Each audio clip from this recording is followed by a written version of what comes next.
कि 4 बच्चे यदि भारतीय जनता पार्टी के नेता के पास हो गए तो इसका जिम्मेदार कांग्रेस है। क्या कांग्रेस के नेता इसकी घरवाली के पास चले गया था? या कह रही है कांग्रेसी नेता को कि आओ आप बच्चे पैदा करके चले जाओ और बाप तो आप ही कहलाओगे इन बच्चों का। भड़ुआ है, भड़ुआ। अपने बाल बच्चे कांग्रेसी नेता से पैदा करवाता तो ये भड़ुआ है। करेगा केस मेरे पे कर, और आके सीना ठोक के बोलूंगा अदालत के अंदर कि तू भड़ुआ सांसद बना है, जो तेरे से बच्चा पैदा नहीं होता तो तेरे कांग्रेसी नेता बच्चे पैदा करते हैं, क्योंकि तूने कहा है कि ये बच्चे कांग्रेस की देन है। आप सभी के लोकप्रिय बहुजन हलचल न्यूज चैनल को देखें, देश और दुनिया की वे खबरें जो कोई न दिखाए। सभी सत्य खबरों को देखने के लिए वीडियो को लाइक करें और चैनल को सब्सक्राइब करें, घंटी को दबाएं और देखते रहिए बहुजन हलचल। कि भारतीय जनता पार्टी में चाहे नेता हो, चाहे अभिनेता हो, चाहे आम पब्लिक हो, कोई भी नेता या कोई भी व्यक्ति यदि आप भारतीय जनता पार्टी में चले जाते हैं तो मैं दावे से कह सकता हूं कि उसका संतुलन बिगड़ जाता है। वो ऐसे ऐसे लफ्ज इस्तेमाल करने लगता है जो मतलब कल्पना से परे होते हैं। अब जैसे देख लो, रविशंकर प्रसाद सांसद, क्या कहा है उसने? कांग्रेस की वजह से उसके 4 बच्चे हो गए। इसको आप क्या कहेंगे? हंसी आती है, और हंसी वाली बात ही है। क्या कांग्रेस के नेता इसकी घरवाली के पास चले गया था? इसका कहने का तो अर्थ ऐसा ही है कि 4 बच्चे यदि भारतीय जनता पार्टी के नेता के पास हो गए तो इसका जिम्मेदार कांग्रेस है, क्योंकि कांग्रेस ने बच्चा नियंत्रण कानून नहीं लाया। तो 8 साल से क्या झुंझुना उखाड़ रही है भारतीय जनता पार्टी की सरकार? या कह रही है कांग्रेसी नेता को कि आओ आप बच्चे पैदा करके चले जाओ और बाप तो आप ही कहलाओगे इन बच्चों का? यही कहने का मतलब है ना रविशंकर प्रसाद का। अगर कांग्रेस इसका जिम्मेदार है तो निश्चित है उसका बाप भी कांग्रेस का कोई नेता होगा। मुझे कोई दिक्कत नहीं है इस सवाल का जवाब देते हुए रविशंकर प्रसाद को, क्योंकि थोड़ा सा बोलने का नेता बनने के बाद ऐसा लगता है यहां से स्क्रू ढीला हो जाता। पूरे भारतीय जनता पार्टी का, चाहे प्रधानमंत्री हो चाहे अमित शाह हो, एक एक नेता का स्क्रू ढीला है। उसकी बोलने की कोई सीमा नहीं है कि वो क्या बोल रहा है।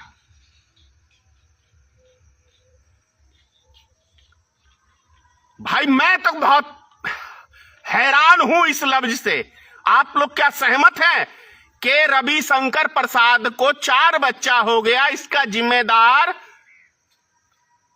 कांग्रेस पार्टी है? अब सोचिए कि 8 सालों से सरकार भारतीय जनता पार्टी की है, तो 8 सालों से ये क्या उखाड़ रहे हैं भाई? देश में रैलियां कर रहे हैं, चुनाव लड़ रहे हैं, यही काम है ना।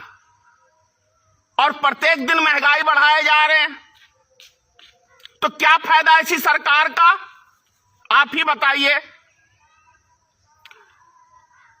उतने ही स्क्रू ढीला जितने भारतीय जनता पार्टी के नेताओं का है, उतना ही स्क्रू ढीला हमारे देश में जो खास तौर से अडानी और मुकेश अंबानी के न्यूज चैनल हैं, उसके स्क्रू ढीला हो गया है। और साथ में मुकेश अंबानी का भी स्क्रू ढीला हो गया और अडानी का भी स्क्रू ढीला हो गया, क्योंकि ये दो व्यक्ति में एक अमित शाह और एक मोदी, और दूसरे 2 व्यक्ति व्यापारी में अडानी और मुकेश अंबानी, दोनों इस देश की जनता के बर्बादी के जिम्मेदार हैं। ये 4 व्यक्ति, सिर्फ 4 व्यक्ति पूरे देश का सिस्टम, गरीब मजदूर किसान, इन सब का जीना यदि सिर्फ हराम किया हुआ है तो इसके सिर्फ 4 व्यक्ति हैं। ये मुकेश अंबानी और अडानी, क्योंकि इन्हीं की सारी जो भी प्रोडक्ट है सब चीजों पे कब्जा किया है इन्होंने। ये दो पिट्ठू को पाल के, ये पिट्ठू ही तो है अडानी और मुकेश अंबानी के। मैं कह रहा हूं कि ये पिट्ठू है, पिट्ठू नरेंद्र मोदी और अमित शाह। ये दो पिट्ठू पाले इन्होंने और दो पिट्ठुओं के ऊपर दबा के पैसा खर्च किया, और आज उस पैसे की पाई पाई वसूली इन दो पिट्ठुओं के मार्फत से करा रहा है।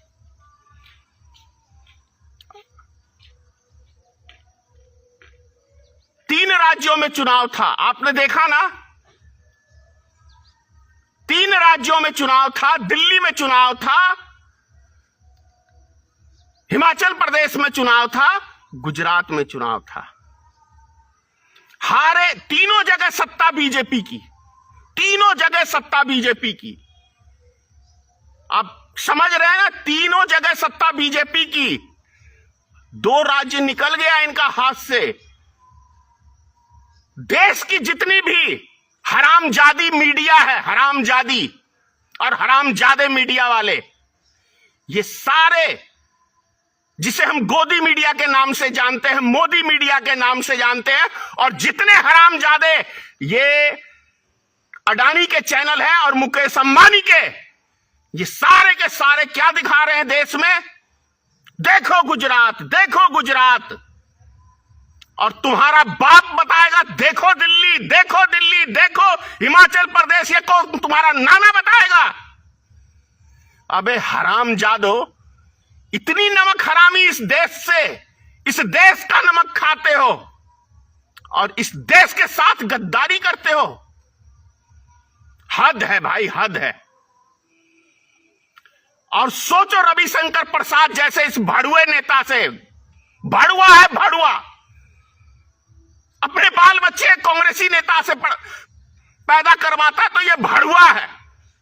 करेगा केस मेरे पे कर, और आके सीना ठोक के बोलूंगा अदालत के अंदर कि तू भड़ुआ सांसद बना है, जो तेरे से बच्चा पैदा नहीं होता तो तेरे कांग्रेसी नेता बच्चे पैदा करते हैं, क्योंकि तूने कहा है कि ये बच्चे कांग्रेस की देन है, कांग्रेस की वजह से मेरे 4 बच्चे पैदा हो गए। और दूसरे जो तेरे नाना दादा, जो ये भारतीय जनता पार्टी के जो ये कटपिल्लू सब हैं, ये जो बोलते हैं कि 4-4 बच्चे पैदा करो भगवा वस्त्र पहन के, कहीं उनके तो नहीं है? वैसे उनसे भी एक बच्चा पैदा नहीं होता, लेकिन दूसरे को सलाह देंगे कि तुम 4 बच्चे पैदा करो। और तुमने कितने किए? सोचिए आप लोग जरा, कि जिससे एक बच्चा पैदा नहीं होता वो बोलता कि आप 4 बच्चे पैदा करो। ये हमारे देश के शुभ चिंतक हैं। सोचिए 8 साल से भारतीय जनता पार्टी की सरकार है, पूरी बहुमत में है।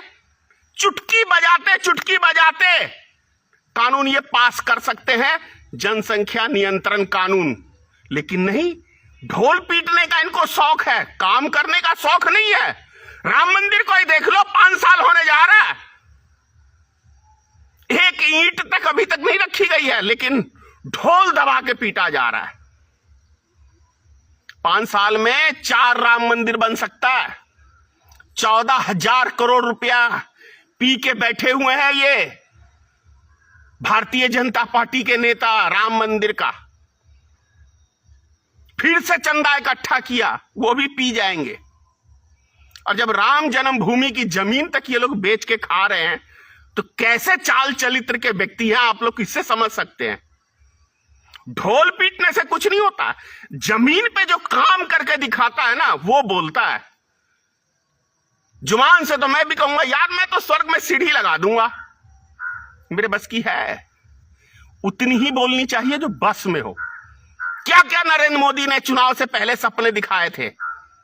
टैक्स माफ कर दूंगा। देखो जुमले की एक सीमा कैसी होती है। जब टैक्स माफ कर देगा तो देश तेरा क्या नाना और दादा चलाएगा? देश में जो टैक्स वसूली होता है उसी तो देश चलता है। लेकिन अंधभक्तों, कौन सी दुनिया से ये अंधभक्त पैदा हुए? मैं तो इनके दिमाग से सोच के परेशान हूं कि अरे अंधभक्तों, हद है यार। आप सोचिए कि जब टैक्स माफ कर देगा तो देश कैसे चलेगा? कर दिया माफ, फाड़ के टैक्स ले रहा है, चाहे जीएसटी के माध्यम से, चाहे टोल टैक्स के माध्यम से, किसी भी माध्यम से, चाहे वेट के माध्यम से। 3-3 तरह का, एक ही देश में 3-3, 4-4, 5-5 तरह के टैक्स। हद है भाई। फिर भी देश कंगाल हो गया, इतना टैक्स वसूली करने के बाद भी।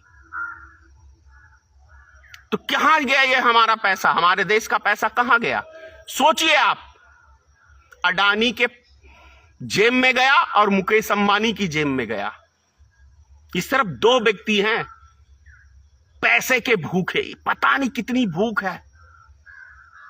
खाओगे तो यार 2 वक्त की रोटी ही, चाहे तुम सारी दुनिया पे कब्जा कर लो, और जाओगे टंटना बजाते हुए ऊपर। ना कोई कुछ लेके आया है और ना ही कोई कुछ लेके जाएगा। जीने दो इंसानों को। मोदी जी, आपसे भी कह रहा हूं, जीने दो देशवासियों को। उनका खून मत चूसो, विधाता माफ नहीं करेगा। भले आप सत्ता के नशे में आप जो मर्जी कर लो, लेकिन सच्चाई यही है कि खाली हाथ आए हो और खाली हाथ ही इस दुनिया से जाओगे। बस संसार याद करता है इंसान के कर्म, कि उसने अपनी लाइफ में क्या कर्म किया, और इतिहास उन्हीं का लिखा जाता है। कंस का भी इतिहास ही है, राम का भी इतिहास है, कृष्ण भगवान का भी इतिहास है ना, रावण का भी इतिहास है। तो ये तो खैर अभी तक आपने राम और कृष्ण बनने की तो सोची ही नहीं। गलत जगह की सिस्टम हो और गलत दिशा में बहना तुम्हारा काम है। हिटलर को भी जान लो किस नजरिए से दुनिया याद करती है। और अंधभक्तों, तुम भी सुन लो, हिटलर ने भी राष्ट्रभक्ति की बड़ी ढोल पीटी थी। कहां चला गया, क्या करके गया, दुनिया जान रही है, इतिहास में दर्ज है। तो ऐसी अंधभक्ति मत करो जो देश का बेड़ा गर्द करे। भक्ति करो, राष्ट्रभक्ति करो। हर व्यक्ति देश में राष्ट्रभक्त है, लेकिन ऐसी अंधभक्ति मत करो जो देश का बेड़ा गर्द कर दे। जय हिंद।